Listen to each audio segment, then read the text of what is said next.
Bueno, aquí tenemos un ejercicio teórico muy complicado, no nos vamos a engañar, es un ejercicio complicado. El caso es que de primeras nos mandan definir muestra aleatoria simple, que es una cuestión teórica que, bueno, casi nadie se ha mirado, entonces es muy fácil que nadie lo ponga bien. Y luego nos mandan la función de máxima verosimilitud, que también es complicada, para llegar a deducir el estimador máximo verosímil para el parámetro alfa, que sigue siendo igual de complicada. Por lo tanto, estamos ante un ejercicio realmente complicado para los pocos puntos que vale. Pero bueno, vamos a hacerlo y veréis a lo largo del ejercicio que es realmente complicado.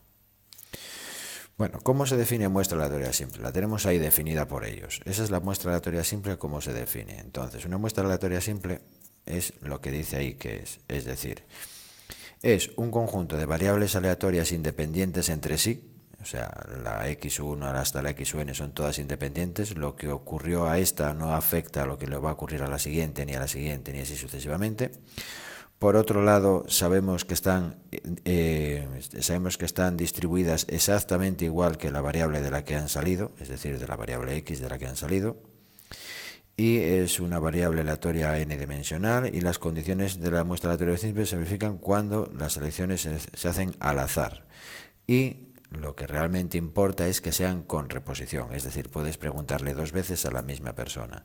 La cosa es que, como la población es tan grande, es tan complicado que caiga dos veces la misma persona en la pregunta que, bueno, pues que no tiene ninguna incidencia.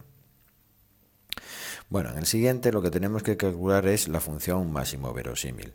Y esa función máximo verosímil se hace multiplicando las funciones de distribución las funciones de, bueno, en realidad aquí está poniendo F mayúscula, serían de distribución, pero en realidad son las de densidad. Aquí está. Lo que vamos a hacer es la función máximo verosímil, que es la multiplicación de las funciones de densidad del parámetro. Bueno, si habéis leído el enunciado, veréis que hay una función de densidad muy horrorosa, pues hay que multiplicar todas esas funciones. Y eso es lo que vamos a hacer ahora, porque luego lo que tendremos que hacer será tomarle logaritmos para poder derivarla. Lo que vamos a hacer va a ser tomar logaritmos para poder, porque nosotros vamos a derivar el logaritmo de la función de máxima verosimilitud, es decir, el logaritmo de esta función que vamos a calcular ahí. Ah, mira, lo tenemos aquí, la derivada de la función. Ah, no lo tenemos ahí. Bueno, en realidad es lo que vamos a hacer, la derivada del logaritmo de la función máximo verosímil. Bueno, lo primero, construir esa función. Vamos a construirla. Tenemos una función de densidad, f de x alfa, donde alfa es un parámetro desconocido. La misión es calcular algo que nos permita calcular ese alfa, elevado a menos alfa x para x mayores que 0. Bueno, tenemos esa función. Si vamos a tomar una muestra aleatoria simple, tendremos una x1, una x2, puntos suspensivos, una xn. Por lo tanto, tendremos f de x sub 1 alfa, f de x sub 2 alfa, f de x sub n alfa. Todas idénticamente distribuidas que su madre, es decir, alfa e elevado a menos alfa x sub 1, alfa e elevado a menos alfa x sub 2, alfa e elevado a menos alfa x sub 3. Vale, ya tenemos las funciones.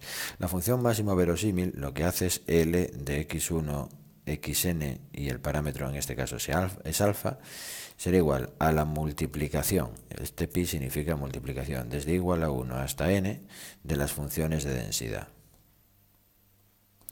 Vale, pues multiplicarlas significa alfa por e elevado a menos alfa x sub 1 por alfa e elevado a menos alfa x sub 2 por alfa e elevado a menos alfa x sub 3 por puntos suspensivos alfa e elevado a menos alfa x sub n.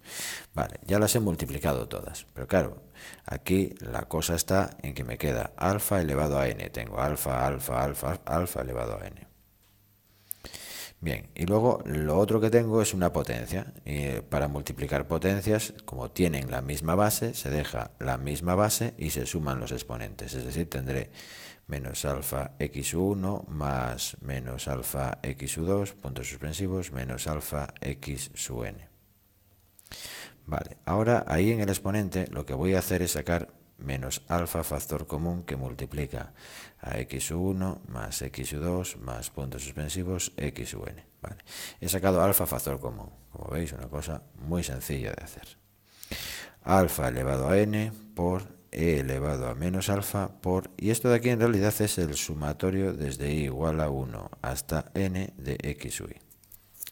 Vale, ya tengo construida prácticamente la función máximo verosímil. Bueno, pues ahora lo que vamos a hacer va a ser tomarle un logaritmo. Vamos a hacer el logaritmo neperiano de L, que será igual al logaritmo neperiano de alfa elevado a n por e elevado a menos alfa sumatorio de x u y. Sabemos que el logaritmo de una multiplicación es el logaritmo neperiano de lo primero más el logaritmo neperiano de lo segundo, de e elevado a menos alfa sumatorio de x u y. Hasta ahora todavía no hemos derivado. Logaritmo neperiano de L será igual. Aquí bajaré el exponente, me quedará n por el logaritmo neperiano de alfa. Aquí bajaré el exponente, me quedará menos alfa sumatorio de x u y por el logaritmo neperiano de e.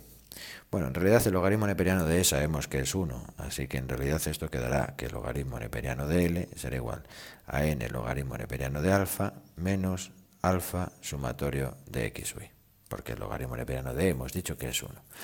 Bueno, hasta aquí la cosa todavía es sencilla. Ahora tenemos que derivar, es decir, tenemos que hacer la parcial del logaritmo neperiano de L respecto de alfa, porque alfa es el parámetro desconocido, derivamos respecto del parámetro desconocido.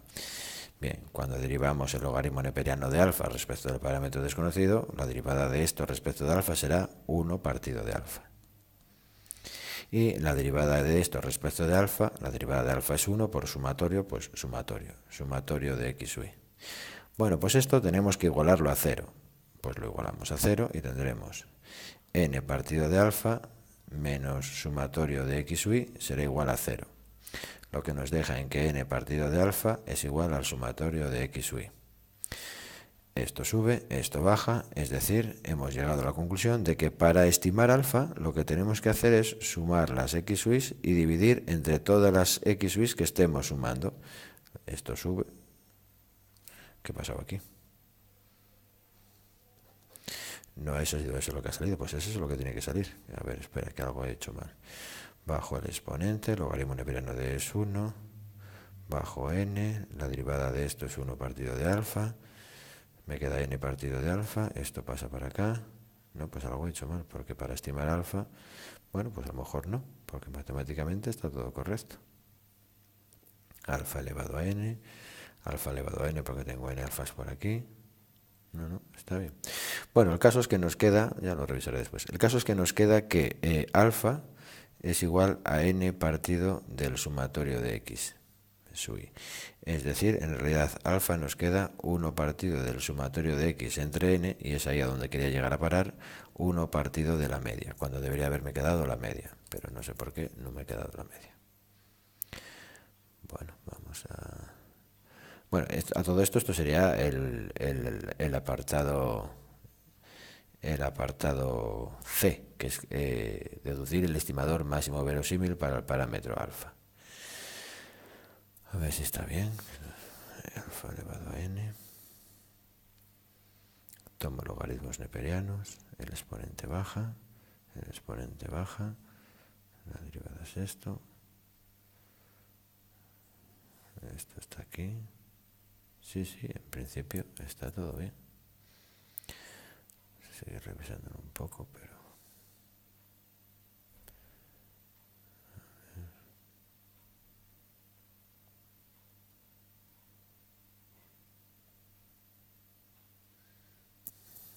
Bueno, hasta ahí se queda.